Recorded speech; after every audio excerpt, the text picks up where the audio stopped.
Hello and welcome to In the Word, your weekday worship guide for reading through the scriptures together, provided by Ada Christian Reformed Church. My name is Jacob Tumman and I serve as one of the pastors at Ada CRC. This week we're talking about Genesis chapters 31 through 35. And this week we have a particularly apt set of chapters to consider and hear God's voice loud and clear on a number of different topics. There's highlights, and there's lowlights. As we read the Bible and as we live life, it is essential to ask good questions. Good questions help reveal our needs, open up opportunities for next steps, create bridges for shared relationships, expose malicious evil, and asking good questions can even provide a foundation for ongoing new relationships.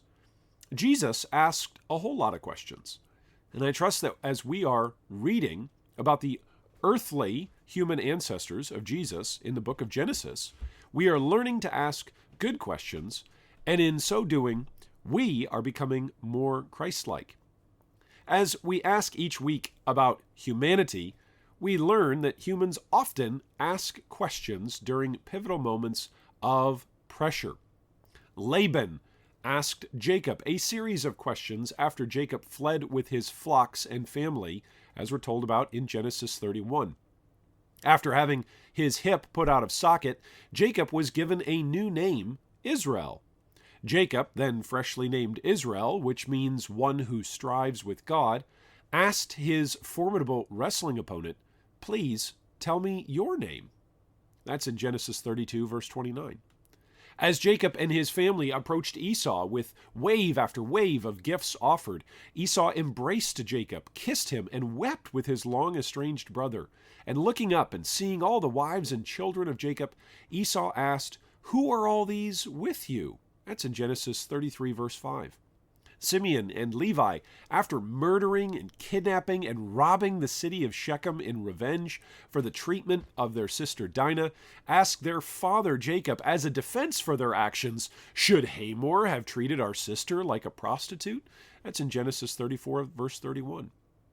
In reading these chapters, I can't help but wonder if our own lives were recorded for the benefit of future generations, what questions have we asked or been asked that would be showcased during the pivotal moments of our lives? Would those moments and those questions be defensive, inquisitive, motivated by fury, or motivated by faith? We all have moments that are highlights and lowlights in life. I both laugh with joy and I blush with horror to think back at the highlights and the lowlights of my own life. I don't think I'm alone in that strange mixed sense of delight and despair when examining my own past. The fact that the Bible speaks with such vivid and often gruesome accounts of family infighting, murderous vengeance, sexual abuse, and depravity gives us an authentic, unfiltered, true account of humanity's spiritual bankruptcy. Thankfully, the Bible isn't only concerned with the sin-stained stories of wicked humanity. The Bible is God's word to us, both to warn us of our spiritual doom and to win us to new lives through faith in Jesus Christ. Our readings this week end with God's command to Jacob, almost by way of reminder, to return back to Bethel, where Jacob had previously slept on a pillow of rock so many years before and seen the ladder going up into heaven that we read about in Genesis 28. In the return trip to Bethel, now in Genesis 35, we're told of God appearing again to Jacob, confirming the new name that Jacob will have as Israel.